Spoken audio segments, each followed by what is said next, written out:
बोलो राधे राधे। ये दुष्ट व्यक्ति के लक्षण है।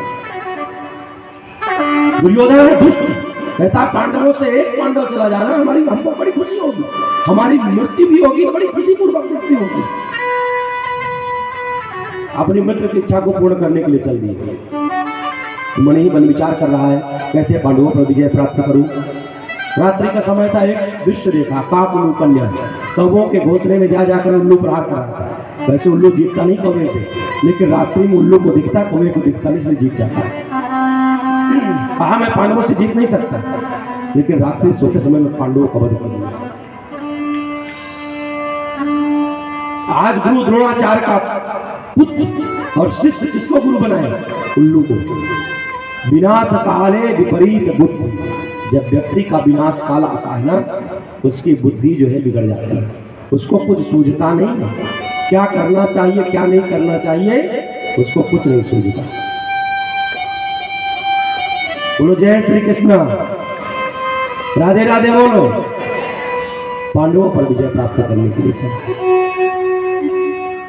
भगवान को सब जानते थे। भगवान तो पांडवों को अन्यत्र ले गए कौरवों के शरीर में, और पांडवों की जगह पर पांचों पुत्र सो गए द्रौपदी। रात्रि में पांचों पुत्रों का शिर भेदन करके ले गए दुर्योधन के पास। दुर्योधन से कहा मित्र तू एक पांडव की बात कर रहा था ना, देख मैं पांचों पांडवों का सिर तेरे सामने रख दिया। दुर्योधन ने मन ही मन विचार किया, महाभारत जैसे युद्ध में बड़े बड़े महारथी जिनका कुछ नहीं कर पाए, ये अकेला मारा है, हो नहीं सकता। क्यों? क्योंकि जाको राके साइया मार सके ना को, बाल नवा का कर सके जो जग में। जिसके रक्षक श्री राम से कोई मार नहीं सकता,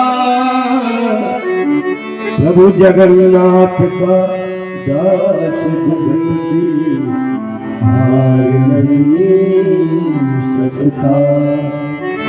जानकी नाथ सहाय करे जब, कौन बिगाड़ करे नर तेरो, कौन बिगाड़ करे नर तेरो। जिसके साथ भगवान हो, जिसके जीवन में भगवान हो, जिसके जीवन में भगवत कृपा हो, उसका कौन बिगाड़ सकता है?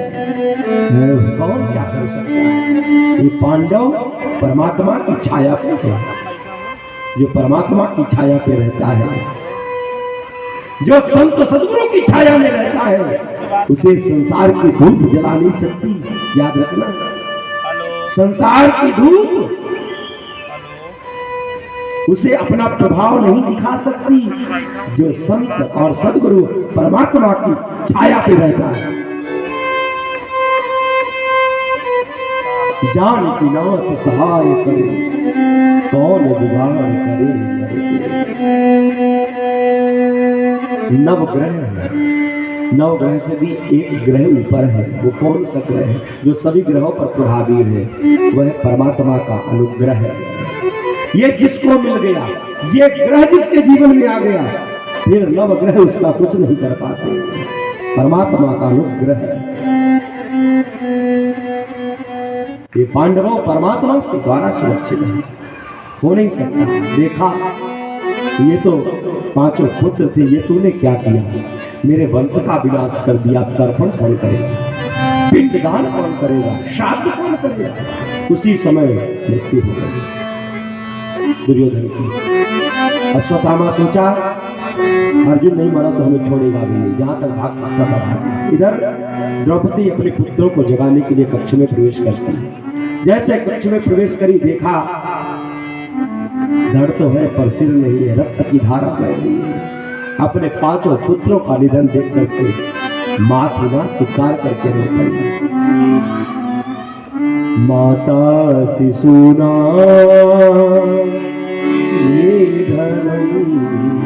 सुतारा निसंय घोरम परितप्य तदारुदधदास कलाकुलाक्षी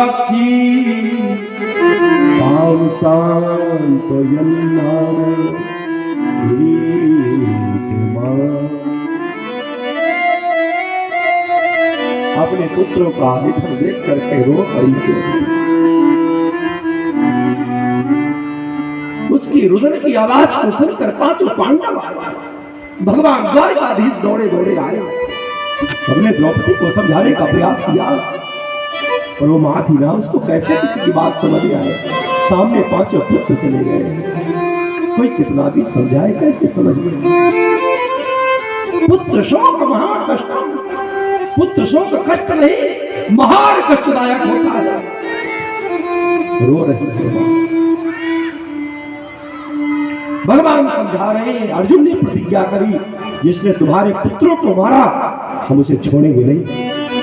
भगवान द्वारकाधीश को साथ लेकर चलते, जहां तक भाग सकता था भागा अश्वत्थामा।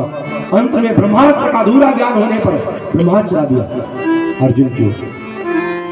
ब्रह्म ज्वाला जब आने लग गई ना, भगवान के चरणों में पड़ गए रखे, हे प्रभु ये ज्वाला मुझे नष्ट कर दे।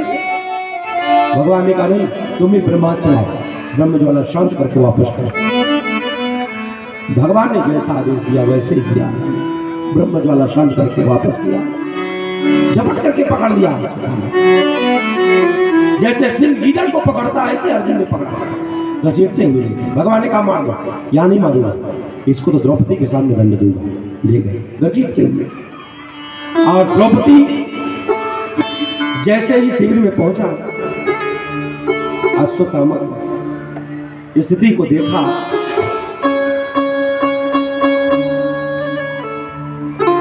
द्रौपदी कहने लगी, दया से भर गई, करुणा से भर गई। मुच्यता मुच्यता मेष ब्राह्मणों नितराम गुरु। छोड़ो छोड़ो ब्राह्मण, गुरु पुत्र है। गुरु के ना रहने पर गुरु पुत्र गुरु के समान। कौन बोल रहा है? यो माँ बोल रही है। कौन माँ? जिसके पांचों पुत्र जिसके द्वारा मारे गए हैं वह माँ बोल रही है। उसके लिए ये दया की भावना, ये है हमारी माताएं जो पुत्र को मारने वाले को भी कह रही इसे छोड़ दो, इसको मत मारो। सभा के बीच में द्रौपदी कह रही है, अर्जुन मुझे ये बात पता चल गया कि पुत्र की पीड़ा कितनी दुस्साहस होती है, कितनी कष्टदायक होती है। पुत्र शोक महाकष्ट देने वाला है। इसलिए अर्जुन जो कष्ट मुझे मिला है वो कष्ट इसलिए इसके मां को न मिले, इसलिए इसे छोड़ दो। मुच्यता, मुझे तो मिल गया जो मिल रहा था, लेकिन ये कष्ट दूसरे के क्यों मिले? बोलो राधे राधे। ये है हमारा सनातन धर्म, स्वयं कष्ट में रह लेना और दूसरे को स्वप्न में भी कष्ट रह लेना। ये हमारी भारत की माताएं जो कह रही है मुझे जो कष्ट मिल गया है वो कष्ट इसको ना मिले। मुझे तो पता चल गया कितना कष्ट है, इसकी मां को कष्ट ना मिले, इसलिए छोड़ दो। मुच्यता मुच्यता में से ब्राह्मणों नितराम गुरु। ब्राह्मण तो गुरु होता है सबका।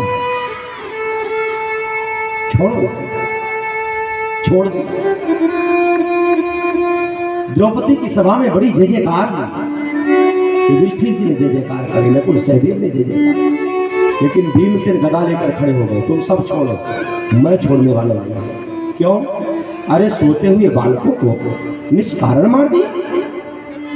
बालकों को मार देने से इसका कोई स्वार्थ सिद्ध हो जाता, मैं कदापि इसको नहीं मारूंगा, लेकिन बालकों को मारने से इसका कोई स्वार्थ सिद्ध नहीं हुआ है, इसलिए मैं इसको नहीं छोड़ने वाला। अर्जुन ने प्रतिज्ञा करी है, क्षत्रिय कहता अपने आप को, तो भले छोड़ दे लेकिन मैं छोड़ने वाला नहीं हूं। अर्जुन भी खड़े हो गए, क्या करें, मारे कि छोड़े? भगवान के पास गए, प्रभु आप बताओ क्या करना चाहिए, मार देना चाहिए कि छोड़ देना चाहिए? भगवान ने कहा मेरी बात तो माना नहीं तुमने, मैंने पहले कहा इसको मार दो, मेरी बात नहीं मानी, अब मुझसे पूछ रहे हो तो सुनो। ब्रह्म बंधुर्न हंतव्य आततायी बधारणः मयैवो भयमाम्नातं परिपालय शासन। ब्राह्मण कोई भी हो, कैसा भी, उसका वध नहीं होना चाहिए, और आतताई कोई भी हो उसको छोड़ना नहीं चाहिए। आतताई किसे कहते हैं? जो सोते हुए बालकों को मार दे, किसी की झोपड़ी जला दे, किसी के धन का पालन करना, ऐसे आतताई के वध का अपराध नहीं लगता। अर्जुन ने सोचा ये टेढ़ी टांग वाला कहना क्या चाहता है? एक तरफ कह रहा ब्राह्मण का वध ना करो, और एक तरफ कह रहे कि आतताई को छोड़ो मत, आतताई कोई भी। समझ गया? ब्राह्मण का सभा में अपमान करना ही उसका वध कहलाता है। अपमानित किया, सिर छेदन किया, मणि निकाल लिया, अपमानित करके अश्वत्थामा को निकाला। अश्वत्थामा भी बड़े क्रोध में थे, इन पांडव वंश में मैं किसी को छोड़ने वाला नहीं। याद आया उत्तरा गर्भवती है, अभिमन्यु तो चला गया चक्रव्यूह में, उसका बीज उत्तरा के गर्भ में पड़ रहा है, और ब्रह्मास्त्र चला दिया उत्तरा के गर्भ में अश्वत्थामा। भगवान विदा ले रहे हैं द्वारिकापुरी जाने के लिए, रथ में बैठने ही वाले थे, उत्तरा रोती बिलकती भगवान के शरण में पहुंच गई।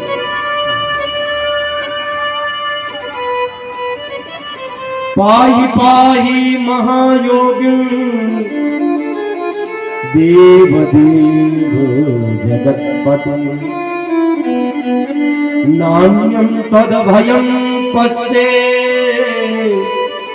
यत्र मृत्यु परस्पर। पाहि हम आपकी शरण में है, रक्षा करो प्रभु।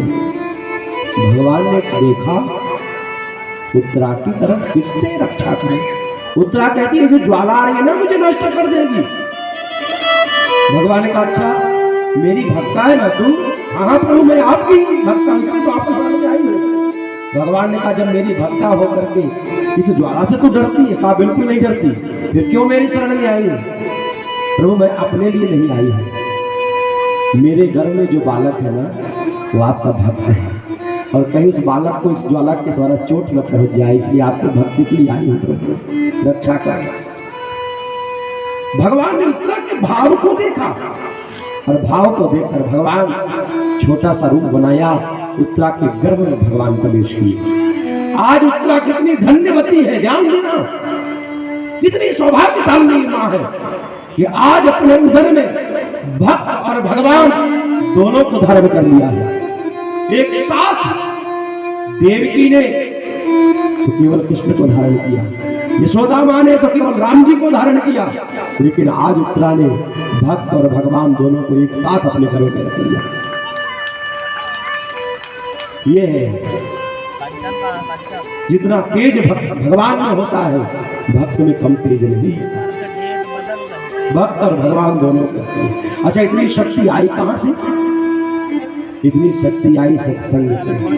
सत्संग की वो शक्ति प्राप्त होती है, वो ऊर्जा प्राप्त होती है जो व्यक्ति भगवान को भी जीवन में धारण कर सकता है। ये सत्संग की ऊर्जा से, सत्संग की शक्ति है। बोलो राधे राधे। आजकल कहते हैं ध्रुव और प्रहलाद जैसे जन्म क्यों नहीं लेते?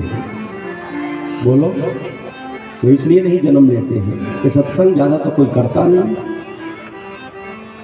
सिनेमा हॉल में जाके गदर देखेगा तो गदर पैदा होगा कि भगवान का भक्त पैदा होगा? बोलो गदर ही पैदा होगा। भगवान की कथा सुनो तो भगवान का भक्त पैदा होगा। सिनेमा हॉल में फिल्म में देखो तो आजकल के बच्चों को जन्म लेते ही मोबाइल का अंग भंग करके देखते हैं। इतना ज्ञान कहां से आया? तुम्हें जो नहीं आता बच्चे को आता है, क्योंकि माताएं जब गर्भावस्था में थी निरंतर मोबाइल में जुआ मारती नहीं तो सीख गया। कहीं भगवान की कथा सुनी होती, थोड़ा भगवान का भजन करी होती, सत्संग करी होती तो वो संस्कार उसके जीवन में आ जाता है। बोलो